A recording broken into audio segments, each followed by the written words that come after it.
So, welcome everyone to a news roundup regarding all of the pre-ordered DLC for Batman Arkham Knight. This video is meant to clarify exactly where you can gain access to every piece of pre-ordered DLC. I have a spreadsheet from Google sitting right in front of me. I'll also leave it down below in the description so you can read it up for yourself, but I'm going to be talking about every piece of pre-order DLC as well as my overall opinion on what I think about all of this DLC. So let's jump right into it, starting off with the easiest pre-order DLC to get your hands on, known as the Harley Quinn Story Pack. All you have to do is pre-order the game from any retailer and you'll gain access to this pack. We next up have the Red Hood Story Pack. Now, you can only get this pack if you specifically pre-order the game from GameStop in the US, the Game Store in the United Kingdom, EB Games from Australia, Games The Shop in India, Amazon Germany, Games Mania in Belgium, Holland, and Netherlands. So it's also important to note that any edition of Arkham Knight that you purchase from GameStop in the US will come with the Red Hood DLC, even the PS4 limited edition. But in the United Kingdom and other regions that I mentioned, this is not the case. So if you buy the limited edition in the UK or any other region, you will not get the Red Hood Story Pack, but in the US you will. So it's a little confusing, but basically the Red Hood Story Pack is always going to be available with the limited edition in the US. So next up we have the Scarecrow Nightmare Missions and every other PS4 DLC. All you have to do is buy the game on PS4. Any digital version on PS4 will have the DLC built in. The retail versions will come with the code.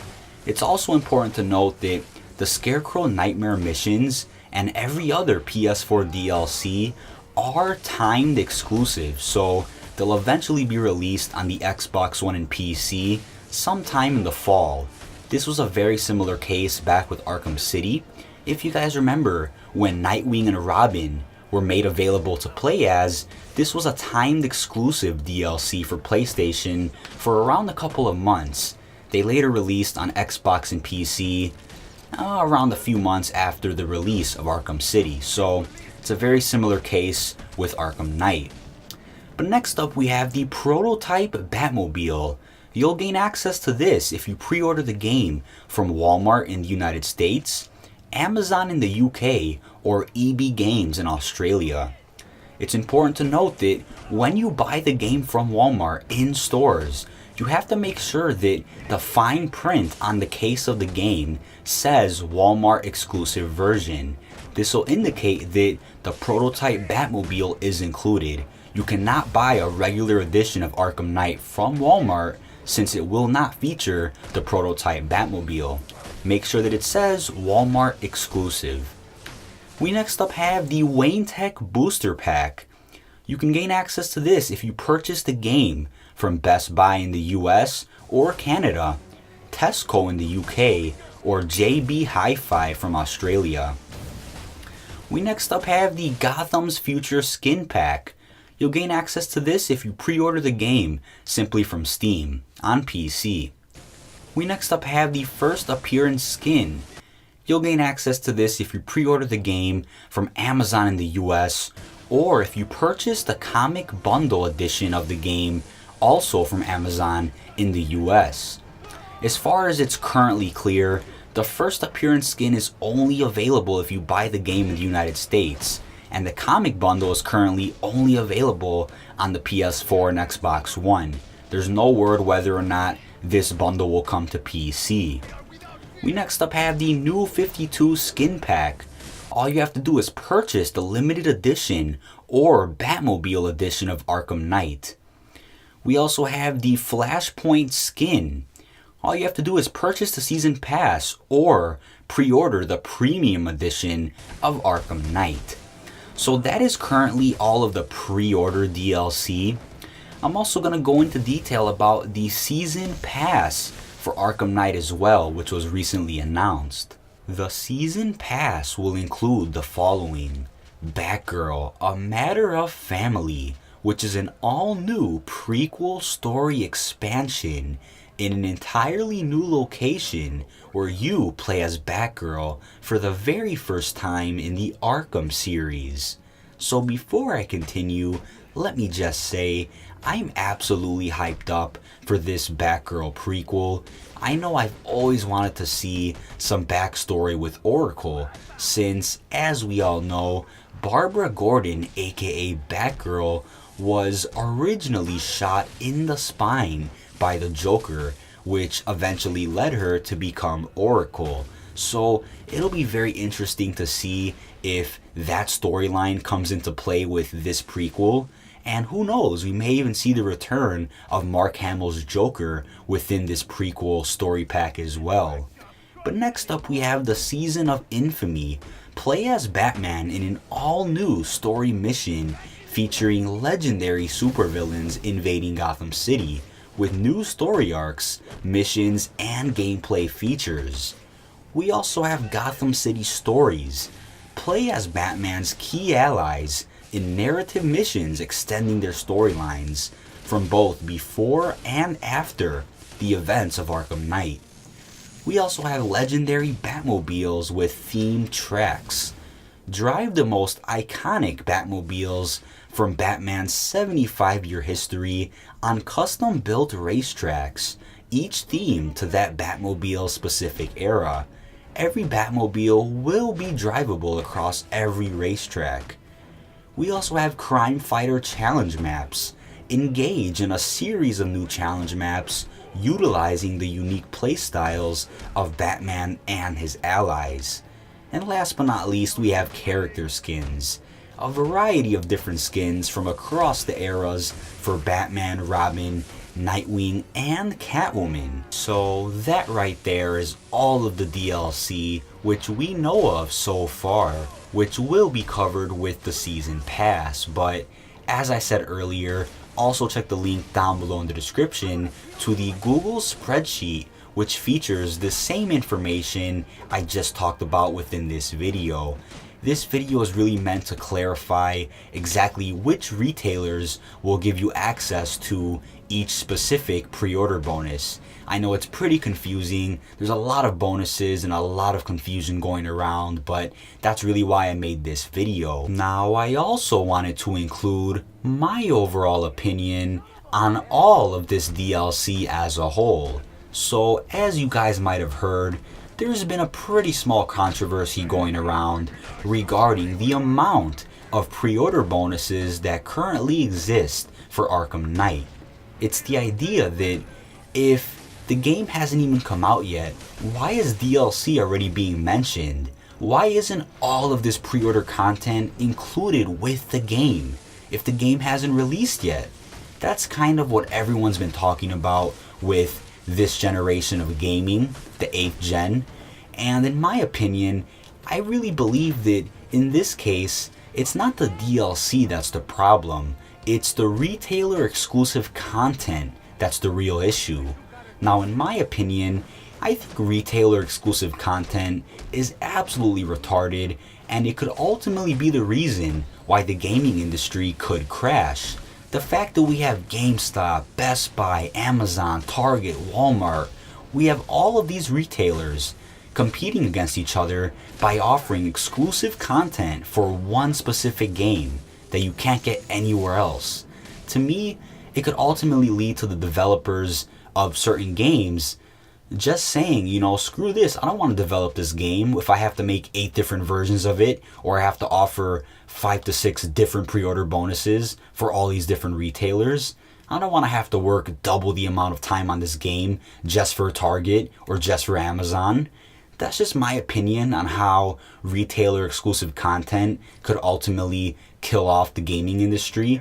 I know it's a little far-fetched for some people and not everyone will agree with that, but that's just my current thoughts. Now, with Arkham Knight, I really personally feel that the DLC deserves a pass. I feel that the fact that we have all of these great expansions from Arkham City, Arkham Asylum, we know for a fact that the DLC has always been worth its value. Even if you didn't like the ending of Harley Quinn's Revenge, or if you didn't like the storyline of Cold Cold Heart, the DLC's always been worth it. It's always been worth the value. It's always been very well made. And I've always enjoyed them. You know, it's not like we've been having shitty DLCs for the past Arkham games. You know, they've always been top quality. So I think the DLC with Arkham Knight's not going to be the problem. I think what's really going on here, aside from the issue with the retailer exclusive DLC, is also the issue with this generation as a whole.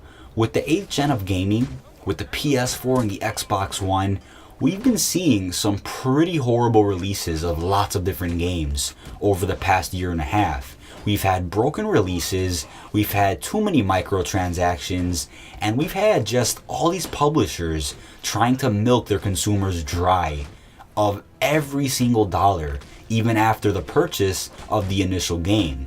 So all of that put together has really been shifting consumers' mindsets to thinking that if all these other games are doing it and all these other games are trying to milk their consumers dry, then Arkham Knight's probably doing the same if it's already offering all of these pre-order bonuses and offering a season pass before the game even comes out. So that's my overall opinion on this entire DLC situation. But to agree with the opposing side, I also want to bring up this. We all know that if we want to get the message across to developers and publishers that we don't like being milked dry of our money and we don't like these scams and pre-order bonuses, then what we have to do is not pre-order the game and not buy the DLCs. But think about this for a second as well. Arkham on its own is not Call of Duty, it's not Mortal Kombat X, it's not Battlefield.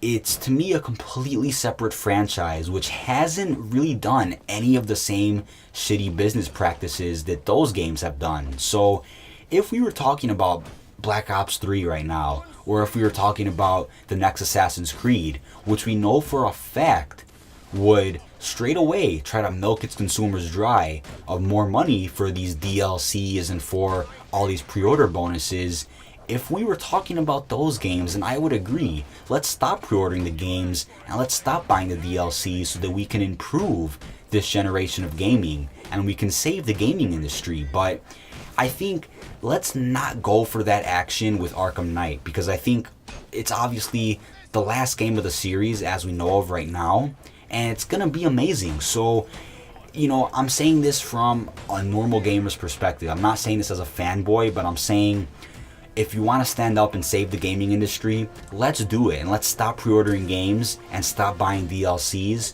for all brand new games that are going to be coming out. And the games are going to be announced at E3. Let's stop pre-ordering those games and buying microtransactions in those upcoming games. Let's not start that trend with Arkham Knight, because not only is it the final game, but we know that the DLC has always been worth its value, and the franchise altogether has been just truly amazing with the ratings off the chart. The games have been great, the writing has been amazing. So I don't think Arkham Knight specifically needs to be tolerated in that way, to where we need to stop pre-ordering Arkham Knight and stop buying the DLC, because we know it's going to be worth it. As for other games that are coming out, which we know for a fact are a part of certain franchises which are known to milk its consumers, those are the games that we need to attack, and those are the games that we need to stop pre-ordering and stop supporting with DLC. So I want to end this video off by saying the DLC will definitely be worth it for Arkham Knight. It's always been worth it for the previous Arkham games, and you can guarantee that it'll be worth it for this next-gen Arkham sequel.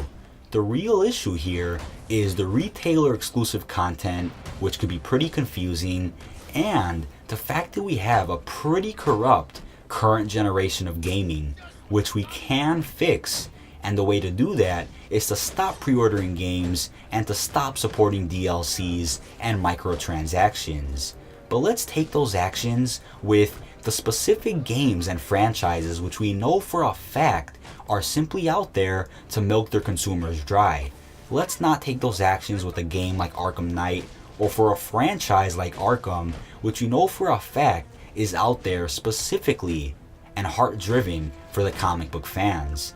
As I said earlier, the retailer exclusive content is pretty confusing. I tried to talk about it as best as I could within this video and explain where every pre-order bonus is available from, but to get more clarification, don't forget to check out that link down below in the description to the Google spreadsheet, which has the list of all the information. Thanks for watching, everyone. Be on the lookout for the latest Arkham coverage. We are of course going to be getting a lot more information and a lot more gameplay straight from E3, so be on the lookout for all of that coverage here on my channel. Thanks for watching, everyone, and peace out, YouTube.